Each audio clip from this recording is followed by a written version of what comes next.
We have had some technical problems. Hit it! 5, 4, 3, 2, 1. Hello and welcome to Radio Stories. I'm Scotty Bud Melvin. Today we're talking about my first radio job ever. Summer of 1987. I just gotten out of the Air Force in May. I was working at a place called Beach Products. I was the receiving department and also drove a forklift. I was also a security guy at Bronson Hospital in Kalamazoo. I had gone back to college, and I started at WIDR Radio, the Western Michigan University radio station. And as I have mentioned before, I worked overnights on Fridays after a show called Forte. So I'd get there.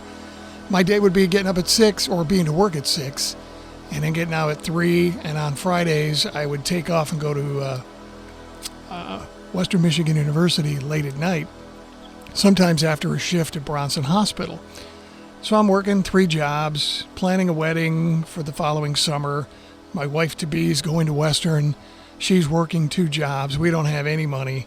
Still living with my folks at home. I would soon move out to be with my friend Doug at Concord Apartments in Kalamazoo, a shithole of a place, but I lived with him for a little while. I'm sure I still owe him money. So I went into Western's radio station one day to do my shift, and I saw a small note on the door window.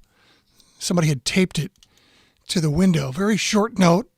It said, "Announcer wanted. WLKM Three Rivers called Dennis." Well, I thought, how many people already called this guy? So I hurried up, got on the phone, called Dennis Rumsey.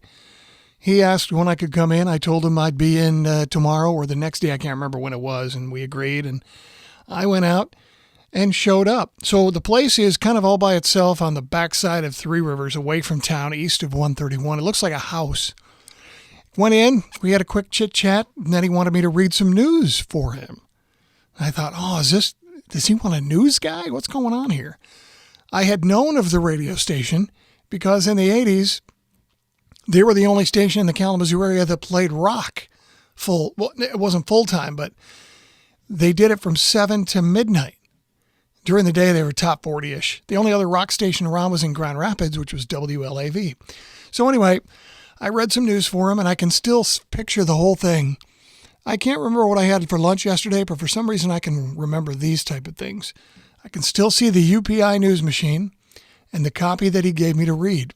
They were a lot of local community news. And for some reason, he gave me a story that had Ypsilanti in it. All right, well, I'll read it. So I could see him watching me as I read this news. It probably took a minute or two. I don't think he was recording me at the time.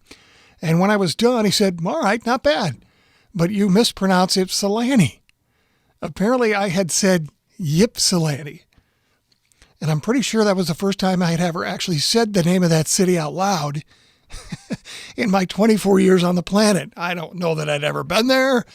No, never had a reason to say it. So yeah, I screwed that up, but he didn't seem to mind. So he gave me a quick tour of the building. It wasn't big.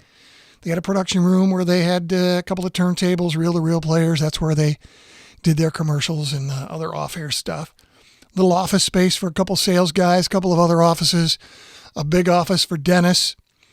He was the owner and the morning show guy.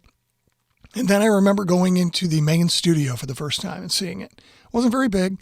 A couple of turntables. They had the board with the big knobs. They had a window. Behind the jock was a wall full of albums that was used for Rock 96 at night. And I wish I knew what had happened to those albums when he shut her down. Anyway, there was also a floor cooler full of pop. So you could punch a quarter in, get one out. And I used that a lot in the coming months. So anyway, he told me thank you.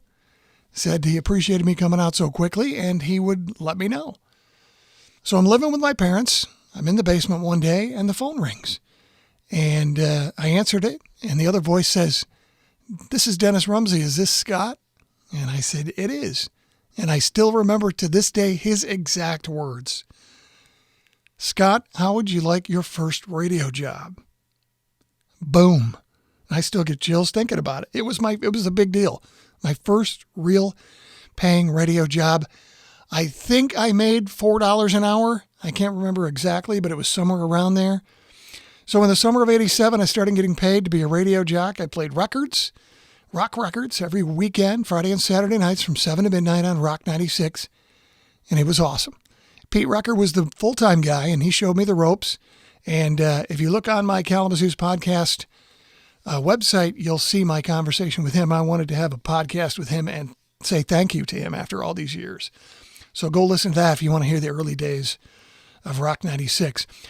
Still, all these years later, I get people every once in a while to come up to me and remember that and say that they listen, because people are proud to remember certain things back that many years ago.